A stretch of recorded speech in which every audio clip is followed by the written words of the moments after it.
বন্ধুর reception party থেকে কী কী খেলাম চলো দেখে নেওয়া যাক। এখানে পাতে পড়ছে প্রথমেই স্যালাডের পর পাতে পড়ছে পুরানপুরির সাথে ছিল এখানে বেশ টক একটা আচারি আলুর দম আর পুরানপুরির কম্বোটা জাস্ট ওয়াও ছিল। পুরানপুরিটা আমি ফার্স্ট টাইম খেয়েছি, এর আগে আমি এটার ব্যাপারে ঠিক জানতাম না। আর আচারি আলুর দম দিয়ে তো এর কোনো বিকল্পই চলছে না, জাস্ট ওয়াও পুরো।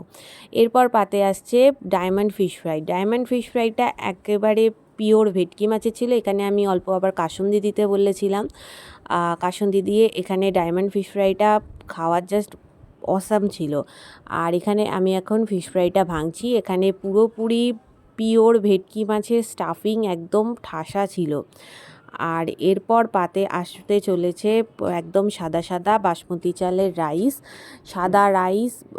চালের রাইস। এরপর পাতে আসবে একদম, এটা আই থিঙ্ক এর দই কাতলা ছিল না, এটা দই কাতলা আর কাতলা কালিয়ার একটা মধ্যবর্তী কিছু ছিল। বাট গাইস, এই পিসটা তো একদম আমার ফেভারিট পিস, একদম তেল ঘি পুরোপুরি একটা পেটির পিস। আর এটা দিয়ে ভাত দিয়ে খেতে তো পুরোপুরি দারুণ ছিল। পরের আইটেমগুলো না থাকলে আমি এটা আর এক পিস নিতাম, এটা যদি আর নিতাম আমি আর পরের আইটেমগুলো ট্রাই করতে পারতাম না। তার জন্য এরপর আসছে পাতে পড়ছে আফগানি পোলাও। এটা এর মধ্যে এটাকে এক প্রকার হায়দ্রাবাদি বিরিয়ানিও বলতে পারো, কিন্তু খেতে জাস্ট অসাম ছিল। এরপর পাতে পড়ছে mutton, the show stopper item. কিন্তু আমি তো মাটনটা অতটা খেতে ভালোবাসি না, তাই একটা সলিড পিস চেয়েছিলাম আর অল্প গ্রেভি নিয়েছি।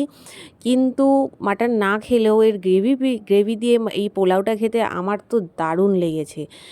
আর এই দিকে দেখো মাটনটা একদম তুলতুলে পুরোপুরি গলা একদম পিস, মানে প্রচণ্ড টেস্টি একটা কম্বো এটা একটা। এর তো মানে অসাম, এটার বাইরে তো কিছু চলেই না, দেখেই বুঝতে পারছো এটা কতটা টেস্টি ছিল। আর এরপর চলে গিয়েছিলাম আমি আর এক পিস মাটন নিতে, কারণ আমার এখনও পোলাওটা শেষ হয়নি, তাই আমি আর এক পিস সলিড মাটন নিতে চলে গেছিলাম। মাটন না খাওয়া সত্ত্বেও এতটাই টেস্টি ছিল যে আমি এটা আর এক পিস মাটন নিতেও গিয়েছিলাম পোলাও দিয়ে। এরপর মাটনটা পুরোপুরি খাওয়ার পালা।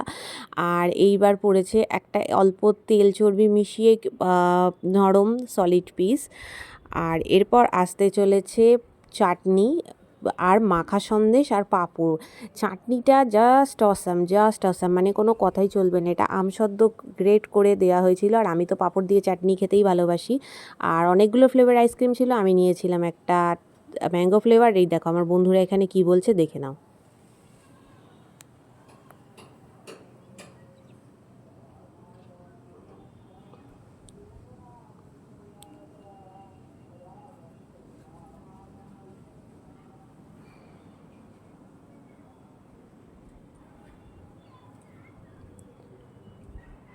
আর এরপর ছিল স্টলে পান। আমি একটা মিষ্টি পান নিয়েছিলাম, পানটা আমি অতটা খাই না, তাও একটা ট্রাই করলাম।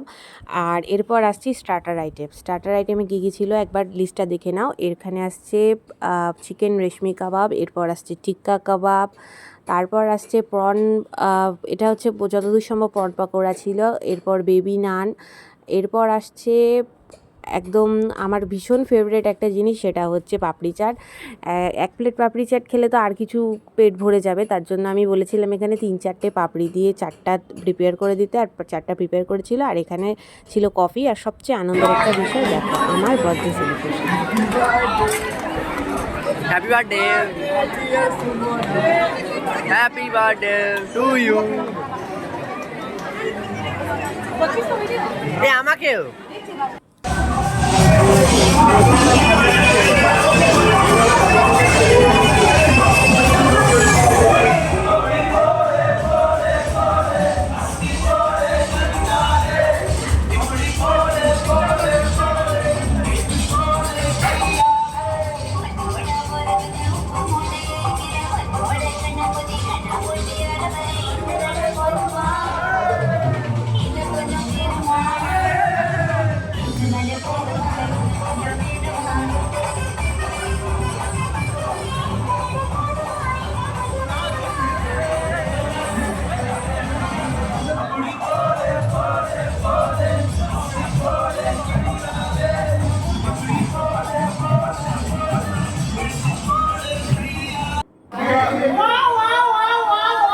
চলছে ব্রাইড আর গ্রুমের ডান্স, আর সবাই ওদেরকে অ্যাপ্রিসিয়েট করছে। টাটা গাইস, ভালো থেকো সবাই। ব্লগটা কেমন লাগলো জানিও, আর একটা লাইক করো।